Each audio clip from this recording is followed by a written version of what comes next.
आपको दिखाते हैं खबरें विस्तार से। आपके लिए खबरों की प्लेट तैयार है, तो चलिए शुरुआत करते हैं लंच टाइम की और सबसे पहले आपको दिखाते हैं ट्रेंडिंग न्यूज।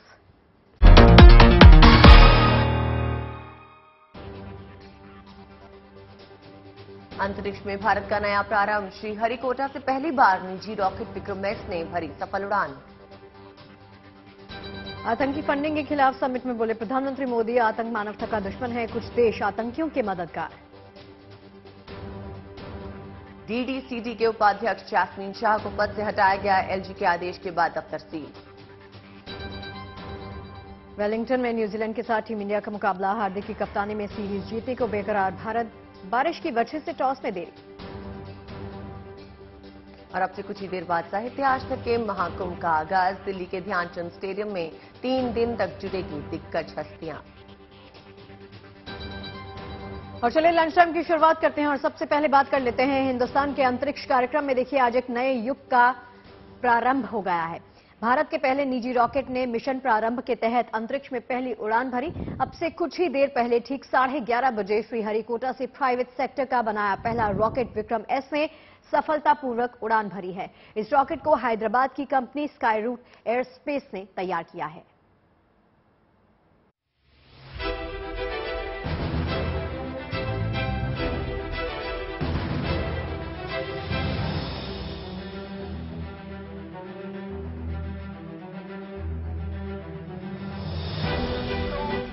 अनंत आकाश में भारत की कामयाबी का ये प्रचंड प्रारंभ।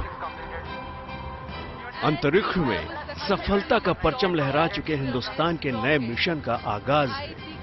अंतरिक्ष में भारत के प्राइवेट सेक्टर की पहली उड़ान है मिशन प्रारंभ।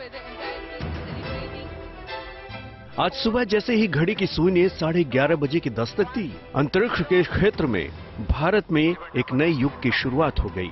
पूरी दुनिया हिंदुस्तान की इस नई ताकत की गवाह बनी।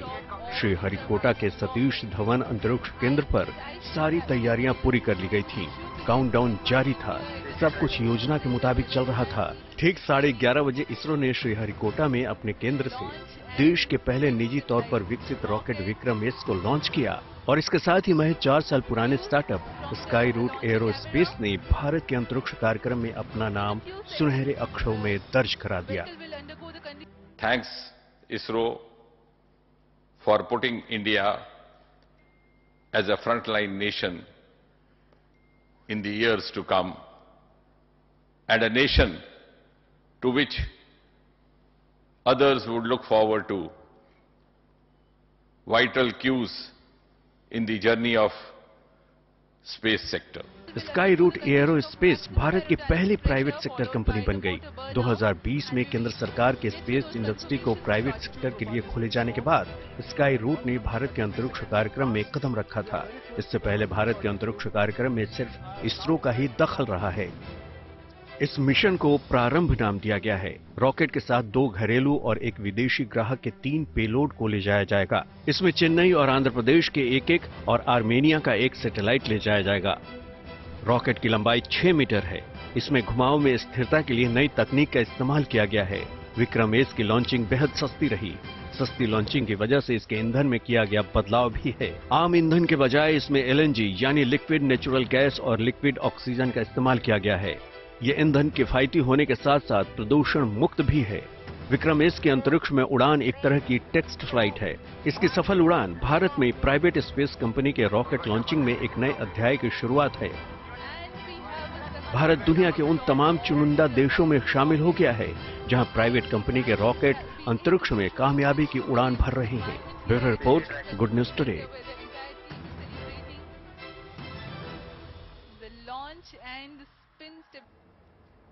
अंतरिक्ष में भारत की कामयाबी के इस ऐतिहासिक पल का गवाह जीएनटी भी बना। श्रीहरिकोटा से सतीश धवन स्पेस सेंटर से हिंदुस्तान की इस कामयाबी के बारे में ज्यादा जानकारी दे रहे हैं हमारे संवाददाता प्रमोद माधव। आज तो एक महत्वपूर्ण दिन है क्योंकि इंडिया का पहले प्राइवेट सेक्टर का एक रॉकेट विक्रम एस उसका नाम है, और Vikram S stands for Vikram sub orbital, और ये रॉकेट को विक्रम साराभाई के लिए डेडिकेट किया है। और इस रॉकेट का लॉन्च अभी सक्सेस हो गया।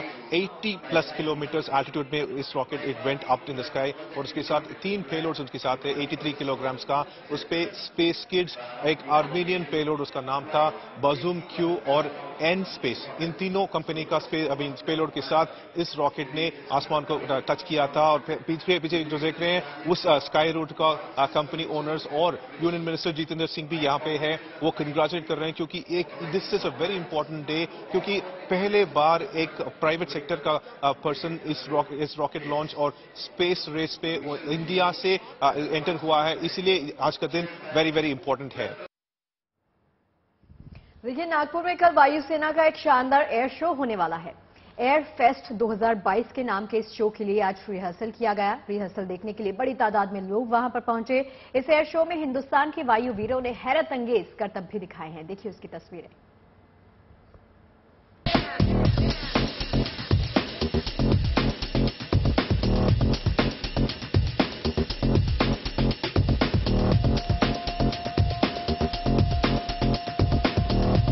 नीले आसमान में ये हिंद की वायुसेना की काबिलियत के निशान हैं।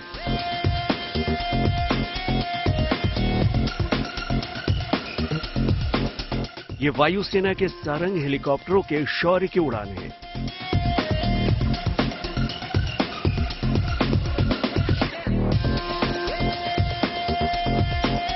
नागपुर का आसमान इन दिनों वायुसेना के इस पराक्रम का गवाह बन रहा है।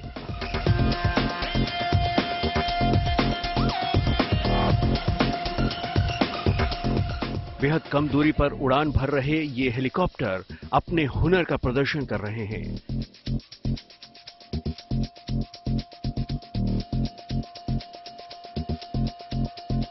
नागपुर में ये तैयारी है एयर फेस्ट 2022 की।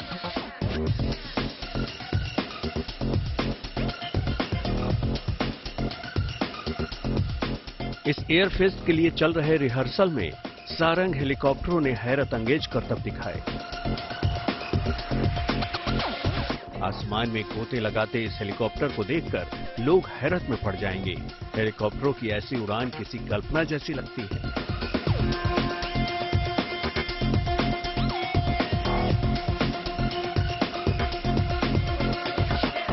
आसमान में धुएं की सफेद लकीर खींचते हुए ये हेलीकॉप्टर अचानक अपनी दिशा बदल देते हैं।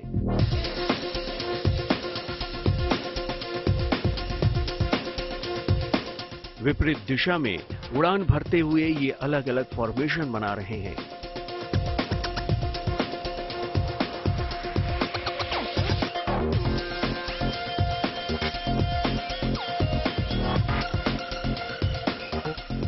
सारंग के बाद अंतरिक्ष में जाबाजी दिखाने की बारी थी टीम सूर्य किरण की। वायुसेना के जेट्स की ये एरोबैटिक्स टीम अपने हैरत अंगेज करतब के लिए पूरी दुनिया में मशहूर है।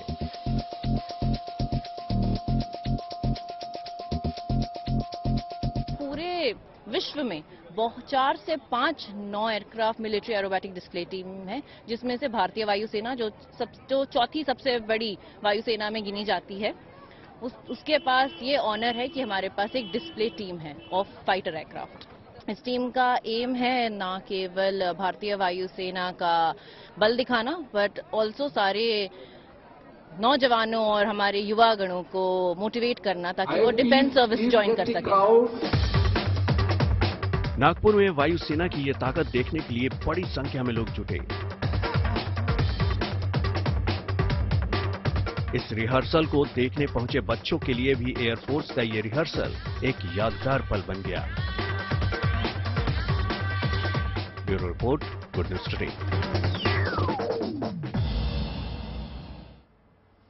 देखिए, देश की धार्मिक, आध्यात्मिक और सांस्कृतिक राजधानी काशी 1 महीने तक काशी तमिल संगमम का गवाह बनने जा रही है। 19 नवंबर को खुद प्रधानमंत्री मोदी इसका उद्घाटन करने वाराणसी आ रहे हैं। द्रविड़ संस्कृति के केंद्र बिंदु तमिलनाडु की संस्कृति, खान पान, गीत संगीत का काशी में सीधे साक्षात्कार होने जा रहा है। देखिए उसकी तस्वीरें।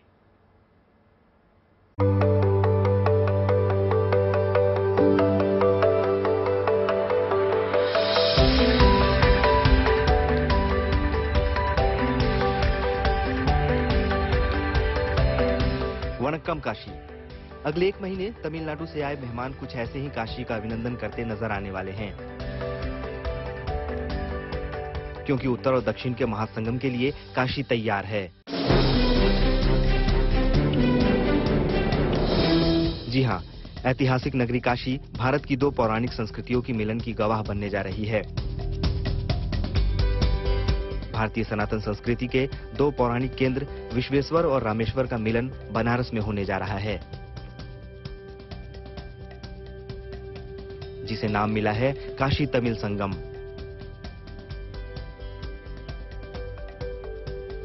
बनारस के काशी हिंदू विश्वविद्यालय के एमपी थिएटर ग्राउंड में ये आयोजन 19 नवंबर से 16 दिसंबर तक चलेगा।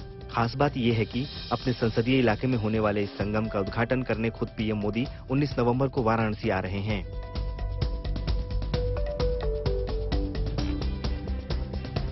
काशी तमिल संगम में इस बार एक भारत श्रेष्ठ भारत की थीम है। इसी थीम पर काशी सज धज रही है। इस मौके पर उत्तर दक्षिण की संस्कृतियों, परंपरा, खान पान और शैलियों का संगम मन मोहने वाला है।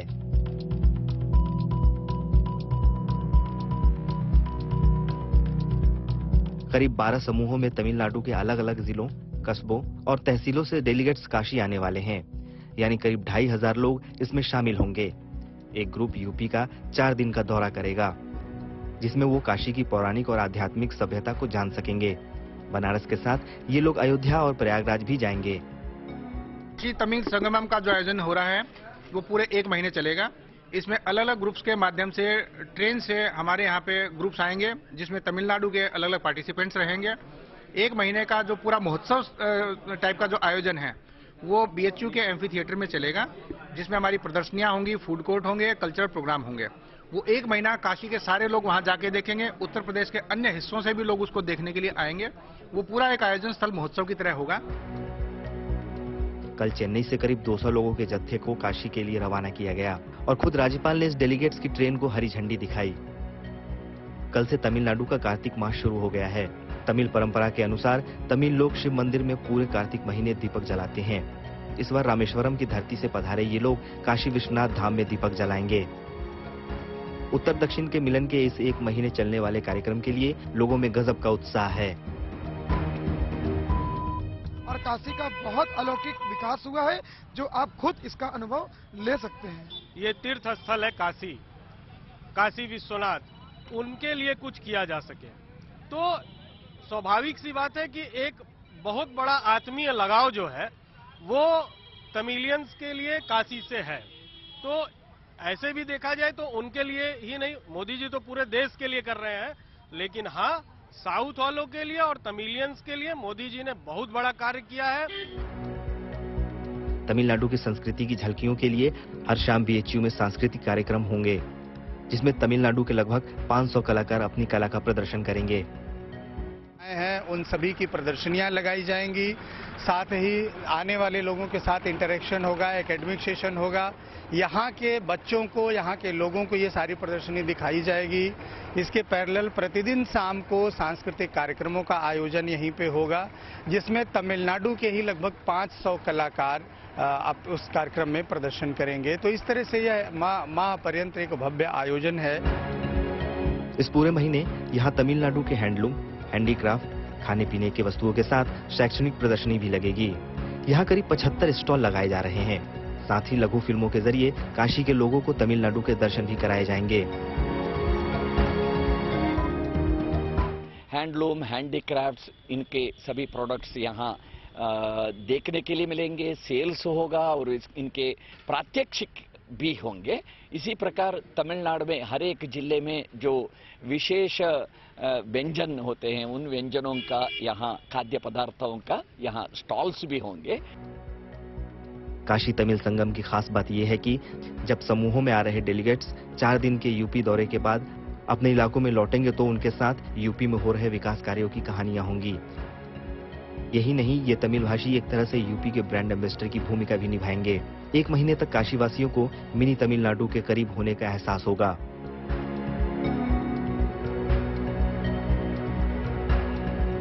यूं तो काशी और तमिलनाडु का नाता बरसों पुराना है। यहाँ भी लघु तमिलनाडु बसता है।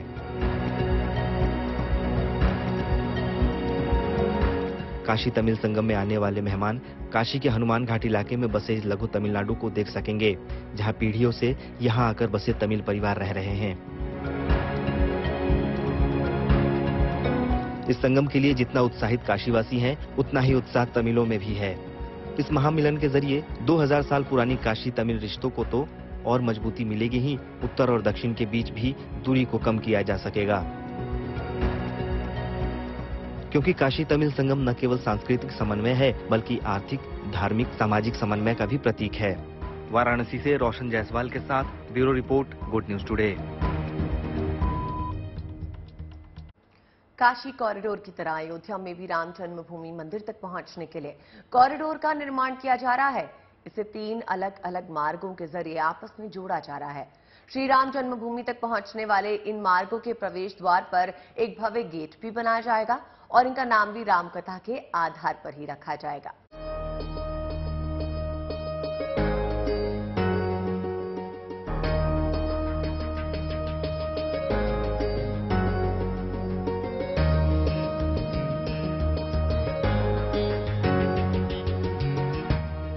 श्री राम जन्मभूमि मंदिर के निर्माण के साथ ही रामनगरी अयोध्या की सूरत बदलने जा रही है।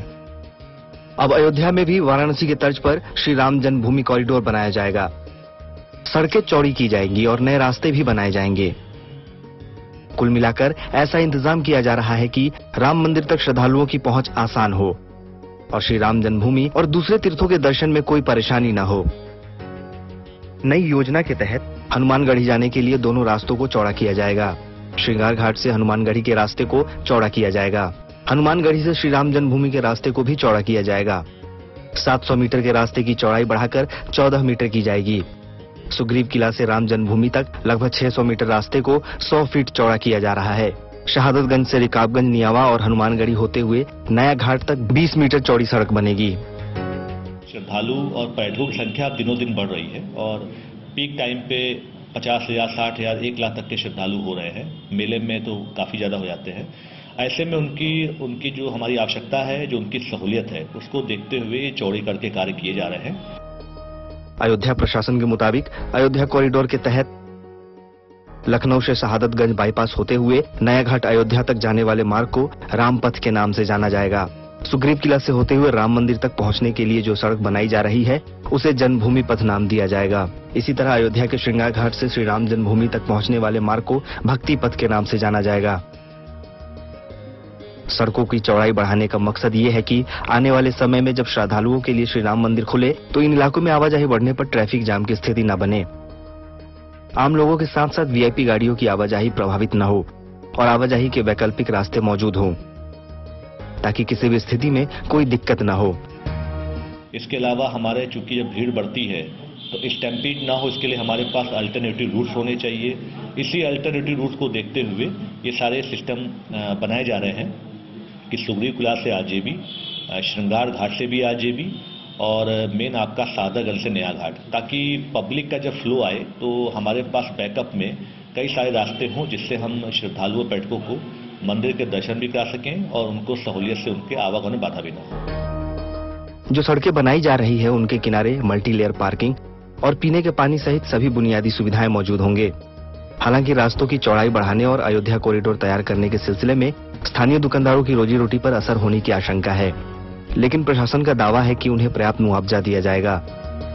हम 26 दुकानदार गुलैया में थे और 26 दुकानदार मतलब पूर्णतः विस्थापित हो गए। जैसे किसी के पास मतलब लगभग ये मान के चलिए कि 15 लोगों के पास ये है कि कोई ऑप्शंस है, बिजनेस का कोई तरीका है, और 15 के बाद जो 11 बंदे हैं जिनके पास कोई ऑप्शंस नहीं है, मतलब बिजनेस का कोई तरीका ही। अभी हमारा जो रामपथ है, जो सादरगंज से नया घाट है, इस पे चौड़ीकरण का कार्य चल रहा है। इस पे हम बैनामों से सहमति करा रहे हैं और उसके आधार पर सर्वे कर रहे हैं। उनकी जो भी उनकी कोई समस्याएं हैं, चाहे भवन के मूल्यांकन को लेकर या स्वामित्व को लेकर, वो भी टाई अप कर रहे हैं और उनको मुआवजा देकर तब अपना कार्य शुरू कराएंगे। फिलहाल कुछ परेशानियां भले ही हो, लेकिन ऐसा लगता है अयोध्या कॉरिडोर तैयार होने के बाद न केवल स्थानीय लोगों को बल्कि दूर दूर से आने वाले सैलानियों की भी सुविधा और सहूलियत बढ़ेगी और अयोध्या को विश्व में पर्यटन के नक्शे पर लाने में मदद मिलेगी। Balvir Singh, Ayodhya, good news today. और चलिए अब बात करते हैं पहाड़ों पर हुई बर्फबारी की। दरअसल देखिए, उत्तराखंड के चमोली और बागेश्वर में हुई बर्फबारी के बाद तापमान में गिरावट दर्ज की गई है। कड़ाके की सर्दी में भी सैलानी पहाड़ों का रुख कर रहे हैं और हसीन वादियों का लुत्फ उठा रहे हैं।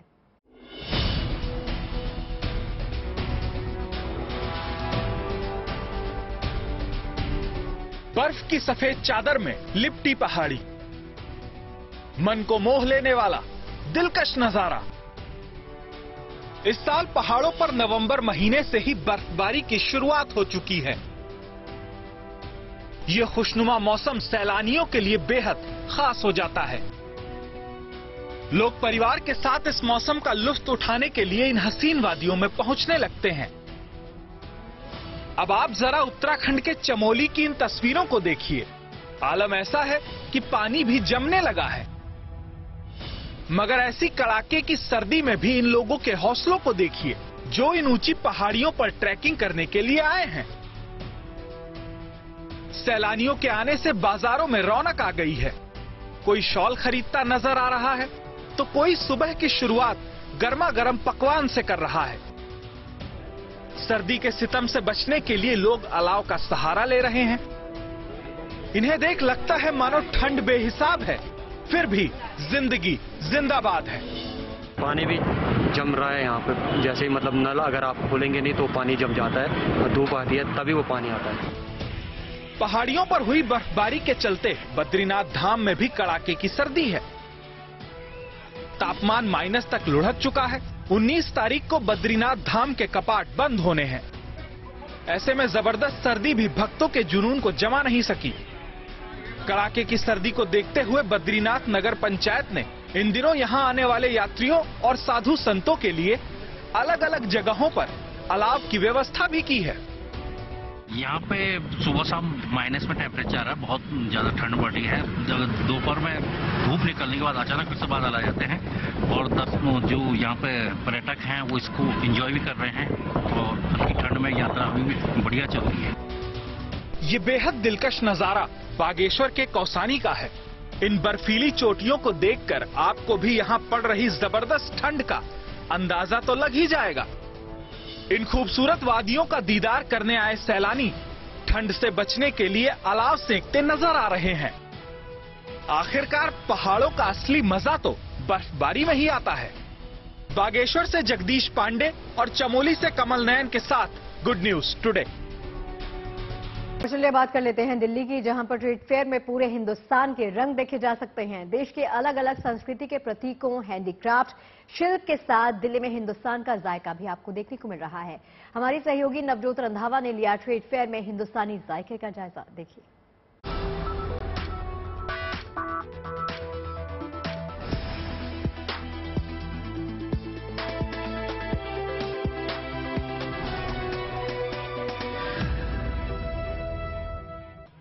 जाहिर सी बात है कि ट्रेड फेयर आएंगे तो खाना भी यहीं पे खाएंगे, क्योंकि घूमते घूमते भूख लग जाती है और यहाँ की जो खुशबू है वो अपने आप से आपको अट्रैक्ट करेगी।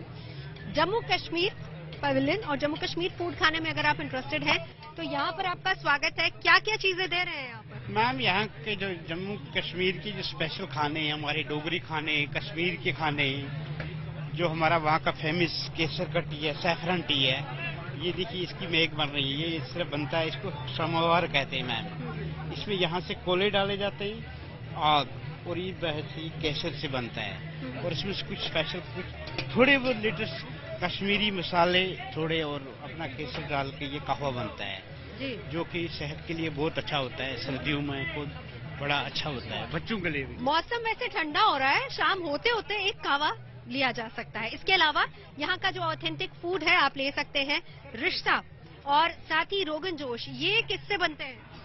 मैम, रिश्ता मीट बॉल होता है, बोनलेस मटन है। हाँ। ये मुगल और सैफरन से बनता है। अच्छा। जी, और रोगन जोश कश्मीरी मिर्ची होती है उससे बनता है। वैसे कश्मीरी खाना बड़ा तीखा होता है, अगर आप बहुत स्पाइसी भी रखा है और मीडियम स्पाइसी भी रखा है। ये अच्छी बात है। मेरे जैसा बंदा नॉन स्पाइसी ट्राई कर सकता है, जिसको स्पाइसी पसंद है वो खा सकते हैं। इसके अलावा इसको क्या ये है यखनी? नहीं मैम, ये गुश्ताबा है, ये मीट बॉल है, ये बोनलेस मटन है, ये दही में बनता है, नॉन स्पाइसी आइटम रहती है। यस मैम, ये यखनी है, ये बोन मटन रहता है, ये भी मीडियम स्पाइसी होता है। अच्छा, मुझे ये बताइए वेजिटेरियंस के लिए भी कुछ रखा है आपने या सारा नॉन वेजिटेरियन ही है? चलिए वेजिटेरियन खाना भी है यहाँ पर, अगर आप चाहें तो। दम आलू, ये मैम दम आलू है और ये टमाटर चामन है, पनीर है।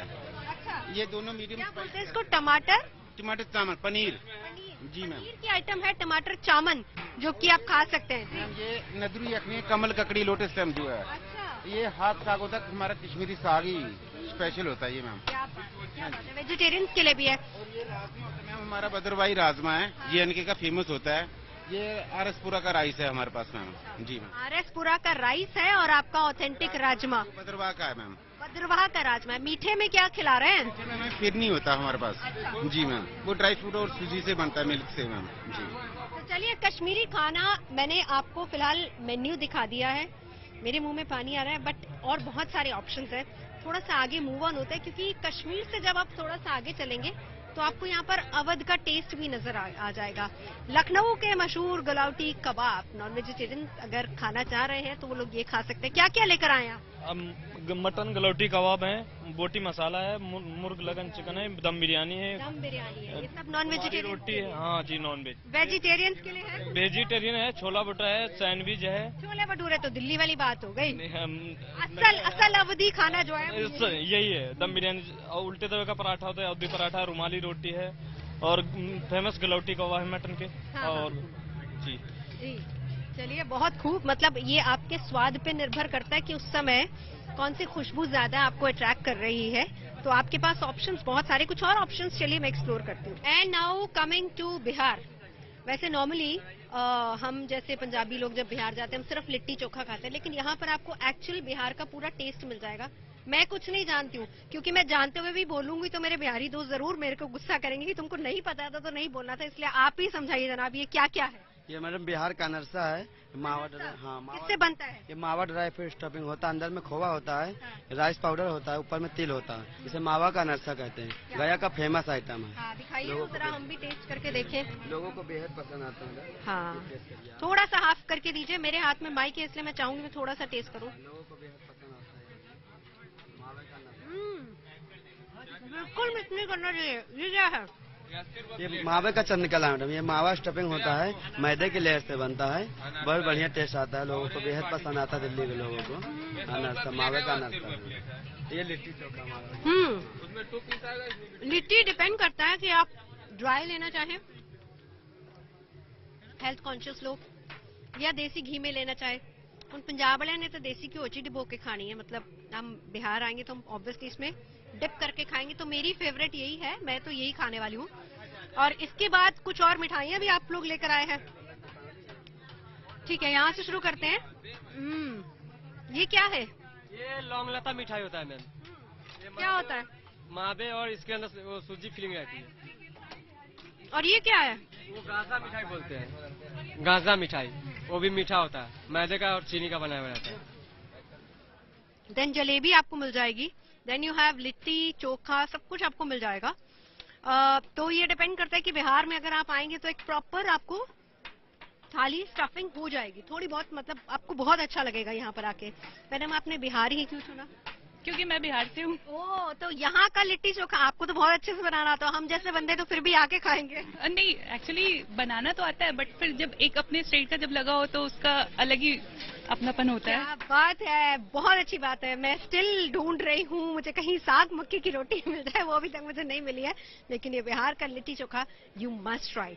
अब Rajasthan.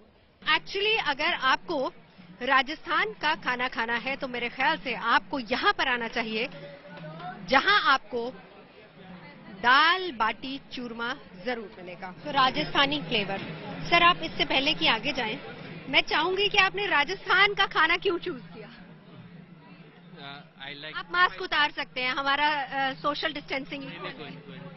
I like spicy food. अच्छा, लेकिन मैंने ये कल ट्राई किया था, ज्यादा स्पाइसी है नहीं है। फर्स्ट टाइम मैं ट्राई कर रहे हैं। हाँ, लेकिन खाना बहुत अच्छा है। तो देखिए, मैं एक बार जरा दिखा दूं अपने दर्शकों को। सो आपको बाजरा रोटी मिलेगी, मिस्सी रोटी मिलेगी, then you have a nice good halwa मिलेगा विद फुल ऑफ देसी घी, गट्टे की सब्जी आपको मिलेगी, चूरमा आपको मिलेगा, लहसुन की चटनी आपको मिलेगी। मतलब worth it. I think it's worth it. आप क्या कहेंगे? Thank you. ट्रेड फेयर में आके ट्रेडिशनल फूड पसंद करते हैं या दिल्ली वाले छोले भटूरे? ट्रेडिशनली। और आपका फेवरेट कौन सी स्टेट का रहता है? राजस्थान। राजस्थान। मैडम बहुत देर से चाय लेके खड़ी हैं, 2-2 कप चाय आपने लिया है, कितना थक गई है? I am so happy to be here with my legs not in the proper shape, but I'm very happy. And I took 20s of saris from Karnataka, silk saris, and the food is amazing. अच्छा, मुझे ये बताइए सबसे best खाना कहाँ का लगा? We had so many things. I just love this Rajasthani food. To be very frank. Rajasthani food में आपने क्या क्या try किया? Yeah, I have taken the special thali with all that churma and all, and these are the special laddus for my husband I am taking. देखिए साथ में लड्डू भी ले जा सकते हैं। और मैंने जो बात आपको कही थी 10 on 10, मैंने दर्शकों को बोला है कि 10 on 10 है फॉर राजस्थान थाली, because I have already tried. बहुत अच्छी दानी and everything, but this is really amazing amazing. बहुत ही बढ़िया।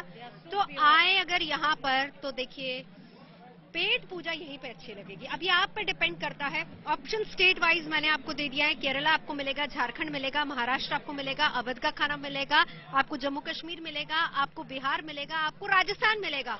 आपकी चॉइस है कि आप क्या खाना चाहते हैं। हमारा खाने का वक्त हो गया है। खुशबू हमको बुला रही है और मैं अपने कैमरा पर्सन अभिषेक के साथ ट्रेड फेयर में खाना खाने जा रही हूँ। Bye bye. लंच टाइम के इस आखिरी पड़ाव में हम आपके लिए आए हैं कुछ महान व्यक्तियों के विचार। तो डालते हैं नजर आज के विचार पर। रविंद्रनाथ टैगोर ने कहा है कि समय परिवर्तन का धन है, परंतु घड़ी उसे सिर्फ परिवर्तन के रूप में दिखाती है।